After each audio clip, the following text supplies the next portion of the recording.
If you're getting ready for your first MSC cruise, there's a good chance that you're hearing a lot of mixed information online, to say the least. Some of it's outdated, some of it's totally contradictory. So today, I want to walk you through what you actually need to know before you sail so you can avoid mistakes, save money, and have a much smoother MSC experience. I'm Dave from CruiseForum TV, and welcome back. And if you've sailed MSC before, you've got some tips that I don't cover, drop them in the comments because it really helps everyone else out, including me. All right, let's get right into it.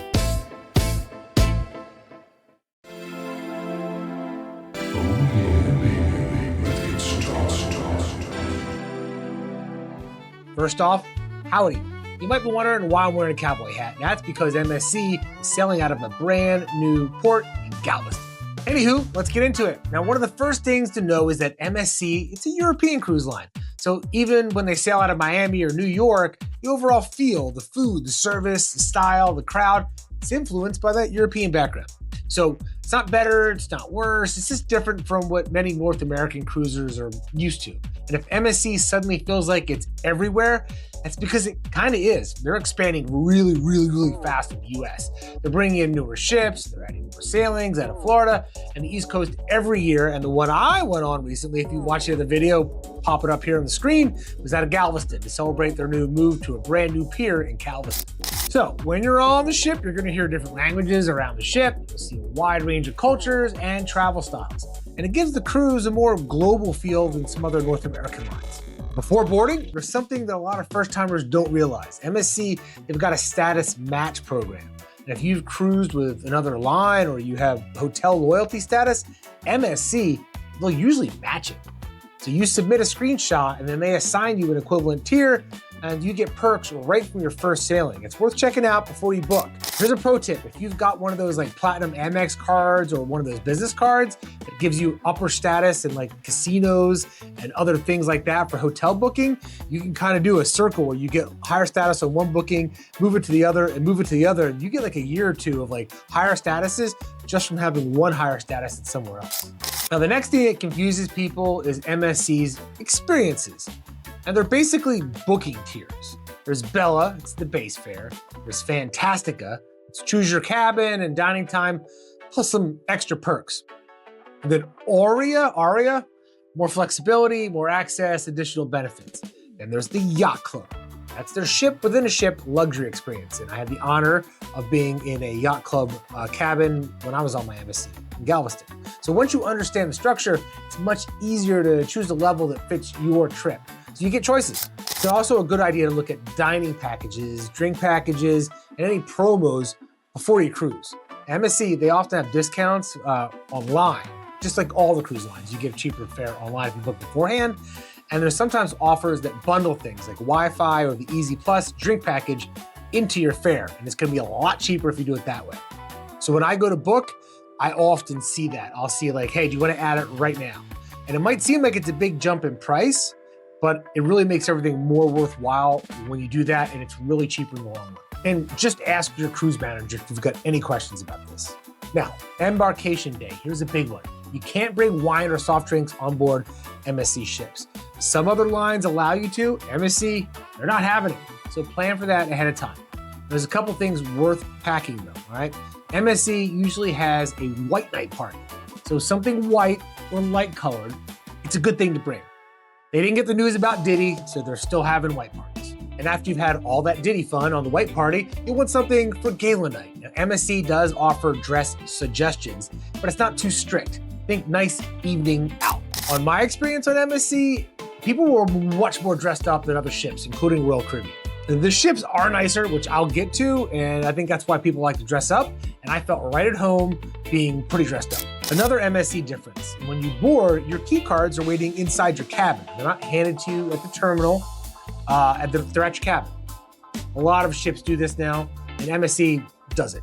Unless you're in the Yacht Club, then you gotta go to the concierge that gives you your key, and the concierge, there's a guy that handles your bags, it's the whole thing. See my video on MSC.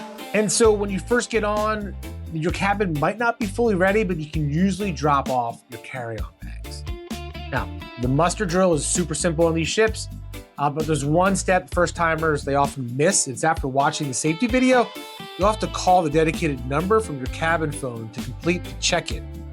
On many MSC ships, that number is 881. They do different systems at different times. Like a lot of the Carnival and the Royal Caribbean, you just have to get a scan thing. And I'm sure they'll start doing that soon too. In case you don't know what I'm talking about, it's where you basically go to the station and they scan your phone and that's it. Now, one thing that surprises new cruisers, even if you've already bought a drink or dining package, is the crew may still ask if you'd like to purchase one during the first day or two. That's just part of their embarkation routine. It's a quick, I'm all set, thank you, is enough. It's a lot time sharing. Now, a really important early day task is to confirm your dining assignments. So you want to make sure that you got your right time and everything booked. You can check the week's menus in the MSC app. Everything you need is in all the apps with the lines now. So really just go app heavy. Some people don't like using their phones while they're on a cruise ship, which I totally understand. It's good to unplug, and you can get a paper printout for all that stuff. Visit the dining desk to confirm or adjust your seating time, especially if you have specialty dining or you've got a formal dining experience you're gonna do or Yacht Club. Now choose which nights that you want for specialty dining. Now the earlier you do this, the better your chances of getting the schedule that you want, because a lot of people book these cruises, they watch a lot of cruise videos like this one. Thank you very much, by the way. Comment and like and subscribe below. And they already know to do this, and so they do it way ahead of time. And so if you're kind of like late Larry, you're probably not gonna get the time. So if you're already booked already, go ahead and check it out. And in case you haven't booked yet, check out the QR code I got right here. It's Cruise Hub. These guys have a 4.9 Trust Pilot rating. They do really good work. They're super cool, and they really go the extra mile to help people out. The cruise managers, they can help you walk through all this stuff. If you've already got somebody, that's cool too.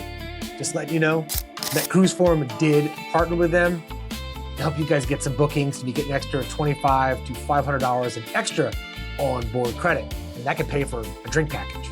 So definitely check out the code. Now, some people say it's also smart to double check your onboard payment method at guest services, but do you really want to wait in line? I kind of wait until there's a problem, and then I go to guest services. And if you've watched any of my other videos, you know that I always have a problem when I board a ship for some reason, and I have to go to guest services. I prepare for the trip now, I get a drink, I wait in line, I fix whatever's broken. Cruising's fun, it's not perfect. Okay, next, food. It's what everybody wants to talk about, and I'm getting hungry just even thinking about it right now. The food on board MSC. Their buffet is very large, and unlike some other North American lines, MSC, they don't have like separate poolside grill or dedicated atrium snack counter. Most of the casual food, it's within the main buffet called, shocker, the marketplace. I know you've never seen the marketplace anywhere else on any other ship, marketplace. The options are varied. They've got hot dishes, carved meats, a lot of meats and cheeses. This is the best part about the European thing, right? They've got the pizza, they've got the fruit and all that stuff. But man, when I was on Seascape, they had a huge layout of just all kinds of lunch meats and cheeses and a lot of seafood too. I found that their buffet way better than Carnival. Sorry, Carnival, but you know, there's a reason the prices are different. But for being somebody who's not like a high-end, super expensive line, MSC's got a great looking ship and the food was really good. I've read people disagree online, but I didn't see it. But you're not gonna be disappointed with the buffet by any means. I don't think so. Now they've got the main dining room, the tables are pretty close together, and the service tends to be efficient. Most people say in Reddit, you're usually in and out pretty faster than other cruise lines, which is great. And if you prefer something more elevated, MSC's specialty dining is known for super good service. They've got a really good menu. And on some ships, there's even a sea day brunch. If you get the chance, Yacht Club, which we'll talk about in just a tiny little bit, dining experience in there is mwah. Now here's something new that you'll see in a lot of ships. It's the elevators. It's destination elevators, which means you tap your deck number before getting in. And then it tells you which elevator to get in, and then you go and it just goes. All the newer ships that I've been on are all doing this, and it seems super more efficient. You never have to wait unless maybe you're leaving the ship at the end when everybody's trying to get down. In that case, if you're able to, I suggest walking down the stairs. It'll save you like a lot of time. And if you're not able to, then you wait for the elevators. And that was the only time I've ever had an elevator that was crowded, is when you're leaving the ship, because everybody's trying to leave during like a 2-hour period, like the entire ship. Another pro tip for elevators, if you're using the midship elevators, they're gonna get busier. So it's better to go to 2 of the other sets of elevators. This really is any ship that you're on. Or take the stairs. You just ate a whole big buffet, right? Now, MSC also offers wristbands sometimes, and they act as like your onboard payment method and your room key. They're convenient, but keep in mind that you'll still need your physical card to get on and off the ship when you're at a port. But while you're on board, having something like this to just tap against the door, it's a lot easier than having to use a lanyard and stick it up, or taking something out of your pants or your wet trunks from the water slides and trying to open your door with it. I love the wristbands, but a lot of hotels have this now. It's very inexpensive technology to utilize, so most ships are either built with it or getting retrofit to work that way. So the pools. Now the pools, they tend to be smaller, but there's a lot of open deck space. Now if you can't find a chair near the main pool, you can usually find plenty of space on the side decks. There's more room, less pool.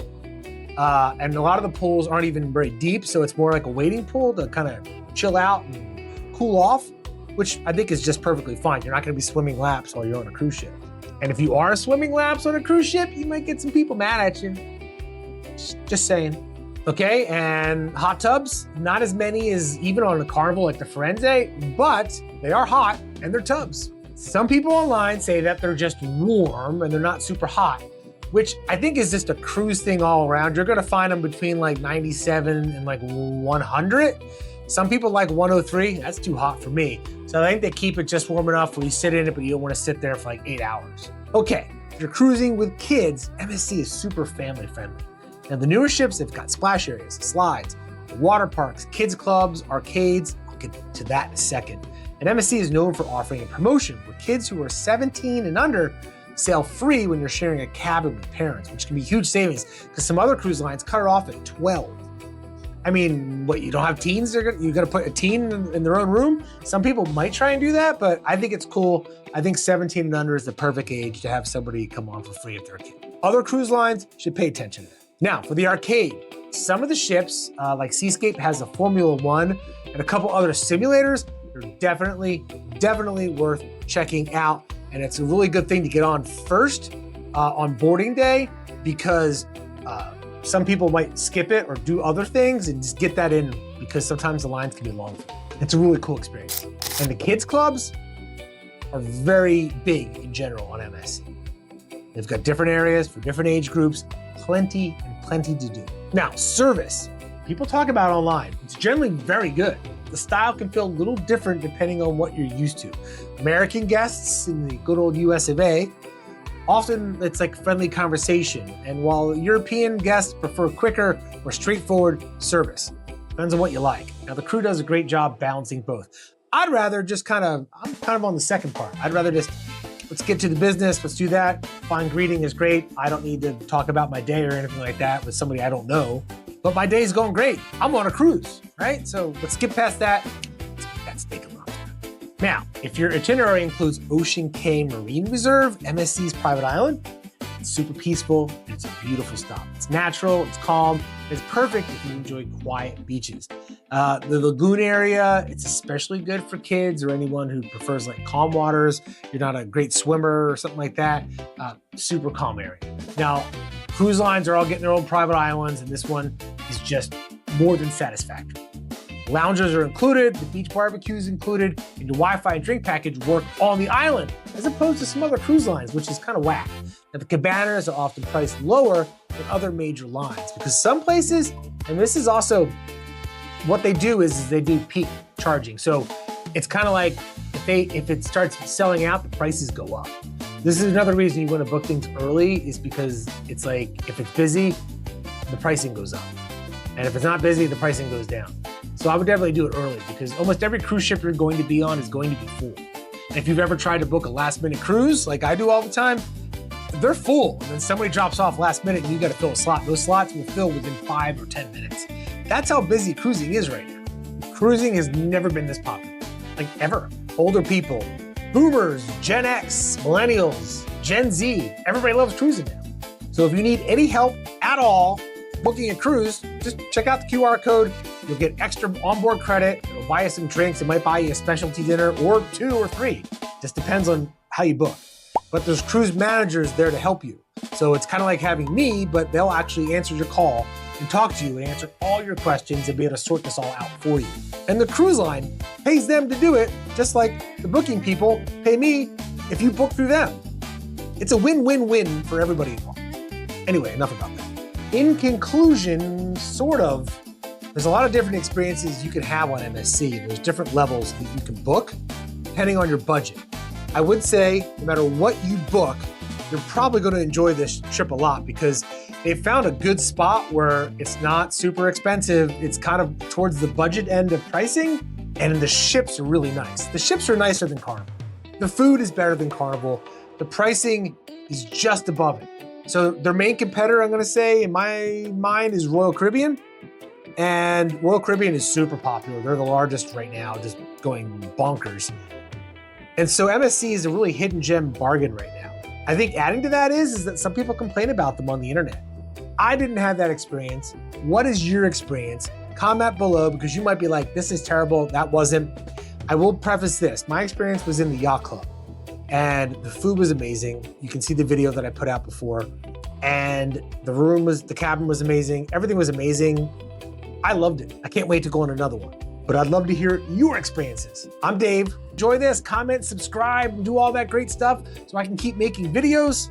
And if you see me on board a ship, please come and say hi, buy me a drink.